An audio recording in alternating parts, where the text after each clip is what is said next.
Hi hello everyone, আমি অনন্যা। আশা করি তোমরা সবাই খুব খুব ভালো আছো। আমিও খুব ভালো আছি। তো অনেক দিন পরে আমি তোমাদের সাথে আবার একটা ডেলি ব্লগ শেয়ার করছি। তো বাড়িতে বাবা মা কেউই ছিল না, তাই সকাল সকাল স্নান করে পুজো দিচ্ছিলাম। আর এই সমস্ত ফুলগুলো কিন্তু আমাদের নিজেদের বাড়ির বাগানের।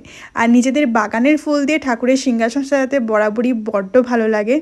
পুজো দিয়ে রেডি হয়ে আমি চলে গিয়েছিলাম ডিউটি। আজ একটু তাড়াতাড়ি গিয়েছিলাম, কারণ আজকে ছিল আমাদের অফিস পিকনিক। পিকনিকের প্রথমেই ছিল গরম গরম চা, আর সঙ্গে ছিল মশলা মুড়ি। মশলা মুড়ির মধ্যে ছিল ধনেপাতা, গাজর, টমেটো, গরম গরম পকোড়া আর মটরশুঁটি, যেটা খেতে ছিল অসাধারণ। মুড়ি খাওয়ার পরে শুরু হয়ে গিয়েছিল আমাদের মেন কোর্সের প্রিপারেশন। মেন কোর্সের মধ্যে ছিল ভাত, পকোড়া, পোস্ত, চিকেন ছিল, দই দই চাটনি, মিষ্টি, পাঁপড়। মেন কোর্স খাওয়ার আগে আমরা সবাই মিলে খেয়েছিলাম গরম গরম চিকেন কষা, যেটা খেতেও অসাধারণ ছিল। আমাদের পিকনিকের সবথেকে বড় সদস্য ছিল এই যে ক্ষুদের সদস্য। পিকনিক থেকে এসে নিজেদের গাছগুলোর একটু পরিচর্যা করছিলাম, আর ফুলগুলো সত্যি খুব ভালো লাগছিল।